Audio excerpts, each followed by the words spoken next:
Chapter 24, The Cruise of the Coracle. It was broad day when I awoke, and I found myself tossing out the southwest end of Treasure Island. The sun was up, but was still hid from me behind the great bulk of the spyglass, which on this side descended almost to the sea in formidable cliffs. Haulbowline Head and Mizzenmast Hill were at my elbow, the hill bare and dark, the head bound with cliffs 40 or 50 feet high, and fringed with great masses of fallen rock. I was scarce a quarter of a mile to seaward, and it was my first thought to paddle in and land. That notion was soon given over. Among the fallen rocks the breakers spouted and bellowed. Loud reverberations, heavy sprays flying and falling, succeeded one another from second to second, and I saw myself, if I ventured near, dashed to death upon the rough shore, or spending my strength in vain to scale the beetling crags.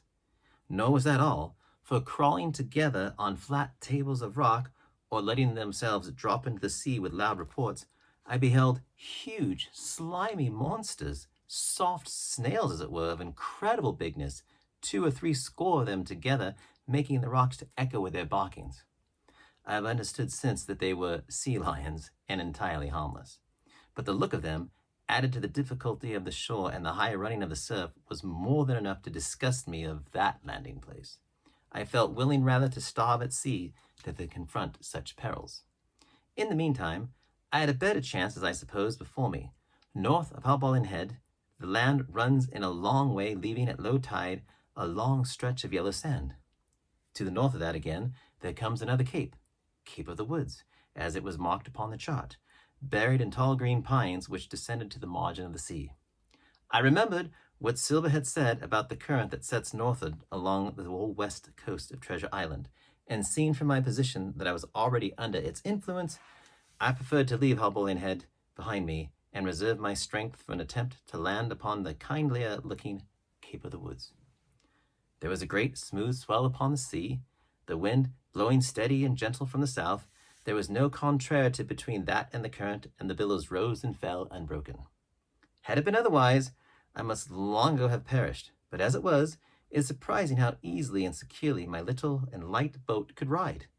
Often, as I still lay at the bottom and kept no more than an eye above the gunwale, I would see a big blue summit heaving close above me. Yet the coracle would not balance a little, dance as if on springs, and subside on the other side into the trough as lightly as a bird. I began after a little to grow very bold, and set up to try my skill at paddling. But even a small change in the disposition of the weight will produce violent changes in the behavior of a coracle. And I had already moved before the boat, giving up at once her gentle dancing movement, ran straight down a slope of water so steep that it made me giddy, and struck her nose with a spout of spray deep into the side of the next wave. I was drenched and terrified, and fell instantly back into my old position, whereupon the coracle seemed to find her head again, and led me as softly as before among the billows. It was plain she was not to be interfered with, and at that rate, since I could in no way influence her course, what hope had I left of reaching land? I began to be horribly frightened, but I kept my head, for all that. First, moving with all care, I gradually bailed out the coracle with my sea cap. Then, getting my eye once more above the gunwale, I set myself to study how it was she managed to slip so quietly through the rollers. I found each wave, instead of the big, smooth, glossy mountain it looks from shore, or from a vessel's deck, was for all the world like any range of hills on the dry land, full of peaks and smooth places and valleys. The coracle, left to herself, turning from side to side, threaded, so to speak, her way through these lower parts, and avoided the steep slopes and higher toppling summits of the wave. Well now, thought I to myself, it is plain I must lie where I am, and not disturb the balance. But it is plain also that I can put the paddle over the side, and from time to time, in smooth places, give her a shove or two towards land. No sooner thought upon than done. There I lay on my elbows in the most trying attitude, and every now and again gave a weak stroke or two to turn her head to shore. It was very tiring and slow work, yet I did visibly gain ground, and as we drew near the Cape of the Woods, though I saw I must infallibly miss that point, I had still made some 100 yards of easting. I was indeed close in. I could see the cool green treetops swaying together in the breeze, and I felt sure I should make the next promontory without fail. It was high time, for I now began to be tortured with thirst. The glow of the sun from above, its thousandfold reflection from the waves, the sea water that fell and dried upon me, caking my very lips with salt, combined to make my throat burn and my brain ache. The sight of the trees so near at hand had almost made me sick with longing, but the current had soon carried me past the point, and, as the next reach of sea opened out, I beheld a sight that changed the nature of my thoughts. Right in front of me, not half a mile away, I beheld the Hispaniola under sail. I made sure, of course, that I should be taken, but I was so distressed for want of water that I scarce knew whether to be glad or sorry at the thought, and long before I had come to a conclusion, surprise had taken entire possession of my mind. I could do nothing but stare and wonder. The Hispaniola was under her mainsail and 2 jibs, and the beautiful white canvas shone in the sun like snow of silver. When I first sighted her, all her sails were drawing. She was lying a course about northwest, and I presumed the men on board were going round the island on the way back to the anchorage. Presently, she began to fetch more and more to the westward, so that I thought they had sighted me and were going about in chase. At last, however, she fell right into the wind's eye, was taken dead aback, and stood there a while helpless, with her sails shivering. Clumsy fellows, said I, they must still be drunk as owls, and I thought how Captain Smollett would have set them skipping.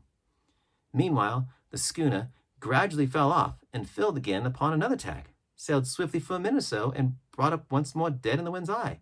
Again and again was this repeated. To and fro, up and down, north, south, east, and west, the Hispaniola sailed by swoops and dashes, and in each repetition ended as she had began, with idly flapping canvas. It became plain to me that nobody was steering, and if so, where were the men? Either they were dead drunk, or had deserted her, I thought, and perhaps if I could get on board, I might return the vessel to the captain. The current was bearing coracle and schooner southward at an equal rate. As for the latter's sailing, it was so wild and intermittent, and she hung each time so long at irons, that she certainly gained nothing, if she did not even lose. If only I dared to sit up and paddle. I had made sure that I could overhaul her. The scheme had an air of adventure that inspired me, and the thought of the water breaker beside the fore companion doubled my growing courage. Up I got, was welcomed almost instantly by another cloud of spray, but this time stuck to my purpose and set myself with all my strength and caution to paddle after the unsteered Hispaniola. Once I shipped a sea so heavy that I had to stop and bail, with my heart fluttering like a bird, but gradually I got into the way of the thing and guided my coracle among the waves, with only now and then a blow upon her bows and a dash of foam in my face. I was now gaining rapidly on the schooner. I could see the brass glisten on the tiller as it banged about, and still no soul appeared on her deck. I could not choose but suppose she was deserted. If not, the men were lying drunk below, where I might batten them down, perhaps, and do what I chose with the ship. For some time, she had been doing the worst thing possible for me, standing still. She headed nearly due south, yawing, of course, all the time. Each time she fell off her sails, partly filled, and these brought her in a moment right to the wind again. I have said this was the worst thing possible for me, for helpless as she looked in this situation, with the canvas cracking like cannon and the blocks trundling and banging on the deck, she still continued to run away from me, not only with the speed of the current, but by the whole amount of her leeway, which was naturally great. But now, at last, I had my chance. The breeze fell for some seconds, very low, and the current gradually turning her, the Hispaniola revolved slowly round her center, and at last presented me her stern, with the cabin window still gaping open, and the lamp over the table still burning on into the day. The mainsail hung drooped like a banner. She was stock still, but for the current. For the last little while, I had even lost, but now, redoubling my efforts, I began once more to overhaul the chase. I was not 100 yards from her when the wind came again in a clap. She filled on the port tack and was off again, stooping and skimming like a swallow. My first impulse was one of despair, but my second was towards joy. Round she came till she was broadside on to me, round still till she had covered a half, and then 2/3, and then 3/4 of the distance that separated us. I could see the waves boiling white under her forefoot. Immensely tall she looked to me from my low station in the coracle. And then, of a sudden, I began to comprehend. I had scarce time to think, scarce time to act and save myself. I was on the summit of one swell when the schooner came stooping over the next. The bowsprit was over my head. I sprang to my feet and leaped, stamping the coracle underwater. With one hand, I caught the jib boom while my foot was lodged between the stay and the brace. As I still clung there panting, a dull blow told me that the schooner had charged down upon and struck the coracle, and that I was left without retreat on the Hispaniola. End of chapter 24.